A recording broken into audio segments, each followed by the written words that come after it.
Nah, kali ini kita membahas tentang glukoma. Nah, ini udah aku tulis biar cepat aja. Glukoma ini itu kata kuncinya merupakan neuropati optik. Artinya di sini dia terdapat kelainan pada nervusnya, yaitu nervus opticus, yang mana ditandai dengan ini adanya cuping diskus nervi opticus ya, nanti dijelasin. Kemudian penyempitan lapang pandang ya, lapang pandangnya menurun, sama peningkatan tekanan intraokular. Nah, glukoma ini itu bisa dibagi menjadi dua, yaitu glukoma akut sama kronik. Kalau yang akut itu terjadi secara tiba-tiba, kalau yang kronik itu biasanya dia terjadi karena proses degeneratif atau proses penuaan, sehingga untuk timbulnya manifestasi klinis itu lama. Nah, kalau yang akut itu dibagi lagi menjadi primer sama sekunder, sedangkan yang kronik itu sudah pasti primer karena dia termasuk penyakit degeneratif ya. Kemudian pada glukoma akut primer dibagi lagi menjadi sudut terbuka sama sudut tertutup. Nah, ini nanti dibahas sekaligus di patofisiologinya ya. Sedangkan kalau yang glukoma kronik primer yang karena degeneratif itu sudah pasti sudut terbuka. Sudut terbuka ini ada yang normotensif sama hipertensif okular. Yang pertama kita bahas tentang glukoma akut primer, baik sudut terbuka maupun sudut tertutup. Kalau yang glukoma akut primer sudut tertutup ya, kita bahas tertutup dulu.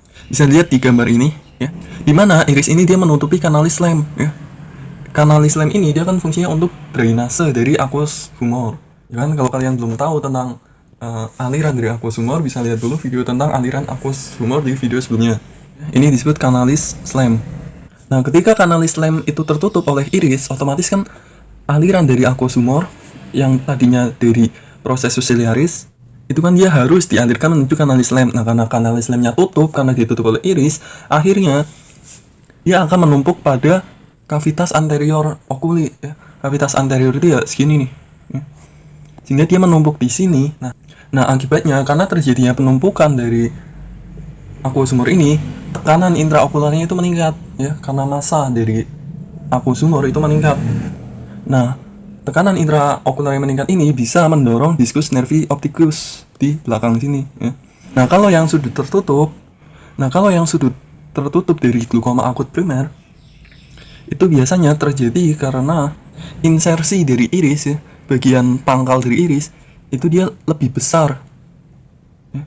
Dia membesar kayak gini, sehingga dia sama-sama menutupi kanalis lem, sehingga aliran kanalis lem tidak lancar, sehingga menumpuk dan terjadi peningkatan tekanan intraokular.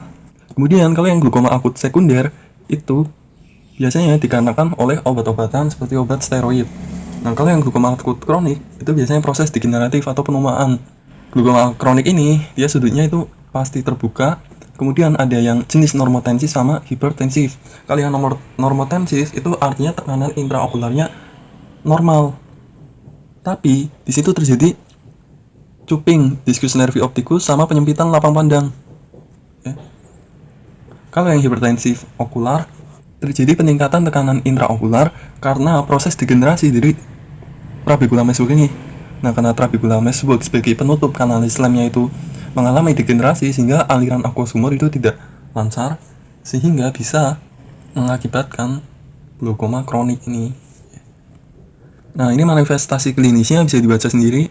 Kalau yang glukoma akut itu khasnya itu biasanya mengakibatkan sakit kepala, nyeri mata, mual, muntah. Sedangkan yang glukoma kronik enggak. Kemudian kalau dilakukan gonioskopi ya, ini pemeriksaan penting untuk glukoma. Ini untuk mengetahui kedalaman dari bilik mata ya, atau kamera okuli anterior. Kalau diperiksa pada pasien glukoma akut itu dia dangkal. Kemudian terjadi cornea edem ya, karena penumpukan aqueous humor tadi. Kemudian konjungtiva injeksi silia. Nah, ini bisa jadi karena adanya infeksi sekunder. Kemudian iris Bombay. Iris Bombay ini dia cuma ada pada glukoma sudut tertutup primer ya. Iris Bombay ini merupakan penonjolan iris kayak gini yang menutupi kanalis lem. Kemudian pupil fix mid dilatasi akibat sinekia posterior. Dengan kata lain, berdilatasi suatu disinari lampu. Ya, tadi karena lihat nih, bagian ujung dari pupil ini dia kan nempel ke lensa. Nah, menempelnya iris dengan lensa ini disebut sebagai sinekia posterior. Sehingga karena dia itu nempel dengan lensa, ketika diberi rangsangan cahaya itu tidak terjadi refleks pupil. Kemudian kalau glukoma kronik ini ada 3 ciri-cirinya ya. 3 ini sering disebut sebagai trias glukoma, yaitu tekanan intraokular yang meningkat, normalnya itu 10 sampai 21 pada 2 kali pemeriksaan ya. Kemudian lapang pandangnya itu menyempit, bisa dilakukan dengan pemeriksaan lapang pandang, kemudian funduskopi disrasio. Nah, maksudnya itu gini nih. Kalau di anatomi mata kan serat-serat saraf di retina, ini misal mata ya, ini bagian depannya. Kemudian ini serat saraf retina, ya kan antara serat saraf retina nanti semuanya kan akan bergabung ke sini. Kalau kita perbesar bagian sini, kita bisa lihat kayak gini. Nah, bisa dilihat di sini.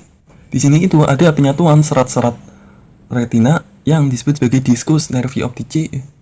Nah, kalau kita lihat dari depan, kalau kita di foto dari sini, itu kan akan terlihat kayak gini. Kemudian bagian tengahnya itu kita pertegas kayak gini ya. Bagian tengah yang merah ini itu merepresentasikan bagian cekungannya di sini nih.